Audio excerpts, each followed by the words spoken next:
दुनिया में ना हमें हर किस्म के लोग जो हैं उनसे सामना करना पड़ता है, जिसमें कुछ साफ़ दिल होते हैं, कुछ खुश इख़लाक़ होते हैं, कुछ बहुत नाइस होते हैं और कुछ होते हैं दोगले।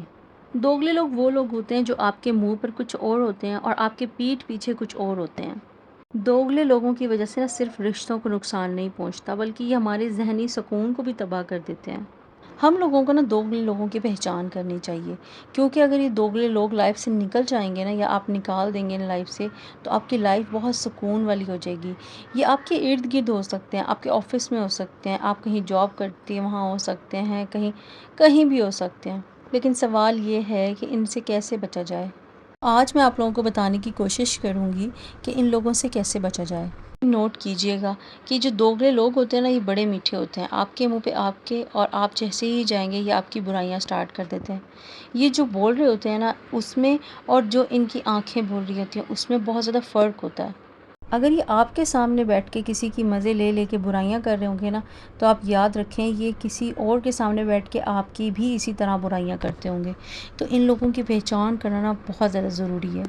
सेकंड, आपने ये करना है कि जब आपको पता लग जाए ना कि ये दोगले लोग हैं, ये इस तरह की हरकतें करते रहते हैं, तो आपने ना अपनी बाउंड्रीज सेट कर लेनी है। बाउंड्रीज किस तरीके से सेट करनी है कि आपने अपनी पर्सनल चीज़ें, पर्सनल बातें उनसे बिल्कुल शेयर नहीं करनी। ये वो लोग होते हैं जो आपकी बातें तो आपसे उगलवा लेते हैं, लेकिन जब आप इनको बातें बता देते हैं ना, तो ये उस जगह पे जाके आपको डसते हैं ना कि आपको पता भी नहीं चलता। तो बाउंड्रीज सेट करना ना बहुत बहुत ज़्यादा ज़रूरी है। थर्डली, आपने ये करना है कि अगर आपको बिल्कुल समझ नहीं आ रही कि ये को अच्छे हैं, हमारे हक में बेहतर हैं, कि ये दोगले हैं, आपको कुछ समझ नहीं आ रही क्योंकि ये लोग होते तो बहुत ज़्यादा मीठे हैं, तो आपने क्या करना है, एक एग्जाम्पल के तौर पे इनको आजमाने के लिए आपने कोई ऐसी फेक सी बात बना के ना इनको बता देनी है। और फिर आपने देखना ये है कि ये बात कहाँ तक पहुँचती है। जब ये बात पहुँच जाए ना, तो आप समझ जाएं कि इन्होंने किस तरीके से बात पहुँचाई है। फिर आपको इन पे ब्लाइंड ट्रस्ट करने की ज़रूरत नहीं है। अच्छा, दोगले लोगों की ना एक और निशानी ये है कि ये बात को घुमाने में बड़े माहिर होते हैं। जो सीधे साधे लोग होते हैं ना, वो बेचारे सारे दिल की बातें जो हैं वो बता के अपना दिल हल्का कर लेते हैं, लेकिन दोगले लोग ना दूसरे की बातें ज़्यादा सुनते हैं, और अपनी बात अगर उनसे कुछ पूछा जाए तो वो बड़े आराम से उस बात को घुमा लेते हैं। तो ऐसे लोगों से ना आपने बिल्कुल बहस में नहीं पड़ना। इन लोगों से आप बहस जितनी ज़्यादा करते जाएंगे ना, ये आपको उतना ही कसूरवार ठहराते जाएंगे। तो आपने कोशिश ये करनी है, इनसे किसी किस्म की बहस में आपने पड़ना ही नहीं है। ये ज़रूरी नहीं होता कि हम हर बात का जवाब दें। कभी कभार ना खामोशी जो होती है वो बेहतरीन जवाब होता है, कि आप कुछ भी ना कहें, आप खामोश रहें।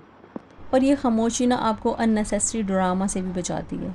ये जो मैं आपको साथ साथ शॉपिंग दिखा रही हूँ ना, ये मैं कल लेके आई हूँ। ईच एंड एवरीथिंग 100 रुपीज़ की थी। मैं बहुत ज़्यादा खुश हुई। दिल तो कह रहा था काफ़ी सारी चीज़ें परचेज़ कर लूँ, लेकिन फिर मैंने कुछ यही चीज़ें परचेज़ की। ये जो मैंने गमले और वगैरह पॉट वगैरह जो परचेज़ किया ना, ये मुझे वीडियो बनाने में, मतलब किसी की अगर मैं वीडियो देखती हूँ ना, तो मुझे बहुत अट्रैक्ट करते थे। तो फिर मैंने सोचा कि मैं अपनी वीडियोज़ में ना इसको खाना बनाते हुए यूज़ करूँगी। तो इसलिए मैंने ये परचेज़ की, और ये कुछ चीज़ें थी जो मुझे चाहिए थी।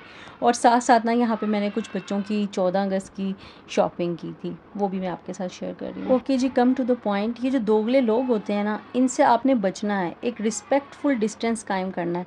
उनको कुछ कहना भी नहीं है, लेकिन आपने रिस्पेक्टफुल वे में ना डिस्टेंस कायम करना है। ये आपको ना बहुत ज़्यादा बचाएगा इन लोगों से। बस कभी भी ना आपने अपनी सेल्फ़ रिस्पेक्ट पे कंप्रोमाइज़ नहीं करना। जो सेल्फ़ रिस्पेक्ट होती है ना, ये हर चीज़ से ज़्यादा ज़रूरी होती है। कोशिश ये करनी है कि आपने ना पॉजिटिव लोगों के साथ रहना है। ये आपको एनर्जी देंगे, आपको एक पॉजिटिव वाइब आएगी, आपको अच्छा फ़ील होगा, ये आपको मोटिवेट करेंगे। और लेकिन जो दोगले लोग होते हैं ना, ऑन द अदर साइड, ये आपको बहुत ज़्यादा तंग करते हैं, आपकी एनर्जी वेस्ट करते हैं, आपको बहस व मुबाहिसा में डालते हैं, आपको परेशान करते हैं, आपको ज़हनी अज़ियत देते हैं। हमेशा ना अपने सर्कल में ऐसे लोगों को रखें जो खुश इखलाक हों, जो साफ़ दिल के हों, जो सच्चे हों, जो दोगले ना हों। ये जो साफ़ खुश इखलाक दिल के साफ़ लोग होते हैं ना, ये आपको ना इमोशनल प्रोटेक्शन देते हैं। आपको इतना सुकून आता है ना इन लोगों के साथ रह के। तो अपने इर्द गिर्द में ना अपने लोगों को पहचानें, ताकि आप किसी ऐसे बंदे का या बंदी का शिकार ना हो जाएं जो आपको यूज़ कर रहे हों और आपको फिर एकदम साइड पे करते हैं। यहाँ पे ना मैं 14 अगस्त की शॉपिंग के लिए लेके आई थी बच्चों के लिए बाजा। ये मैं बिल्कुल रिकमेंड नहीं करूँगी, बच्चों ने मुझे बहुत ज़्यादा तंग किया था, तो मैंने इसलिए ये बाजा जो है वो परचेज़ कर लिया। यहाँ पे ना इस तरह से आपने पार्ट डिवाइड कर देने हैं, ये ना बच्चों को जोड़ने आएंगे और अब ना मुझे जोड़ने आएंगे। और ये छोटी बेटी के लिए इस तरह से ले लिए। ये बाजे ना मुझे पर्सनली इतने ज़्यादा बुरे लगते हैं ना, क्योंकि ये बजा बजा के ना उफ तबीयत ख़राब कर देते हैं। तो दूसरों का भी ख्याल रखा करें। ये मैंने बच्चों को ले दिया उनके शौक़ की वजह से, लेकिन मैं उनको बजाने नहीं दूँगी। यहाँ पे मैं आपको इनकी 14 अगस्त की कुछ शॉपिंग दिखा रही हूँ। अच्छा, ये जो दोगले लोग होते हैं ना, ये ज़िंदगी से आपकी ना कभी भी ख़त्म नहीं हो सकते, ना ही आप इनको चेंज कर सकते हो, क्योंकि नेचर जो होती है ना वो इंसान की बदल नहीं सकती। बस आप अपने आप को ना इन लोगों से बचा सकते हैं। इन लोगों से बचने का जो वाहिद तरीका है ना वो ये है कि एक तो इनकी पहचान और दूसरा आपने फ़ासला कायम करना है। डिसरिस्पेक्टफुल वे में नहीं, बल्कि रिस्पेक्टफुल वे में आपने इनसे डिस्टेंस कायम करना है। और साथ-साथ मैं आपको ये कहूँगी कि सच्चे लोगों की भी पहचान करें। ये आप लोगों के ना बेस्ट हथियार हैं।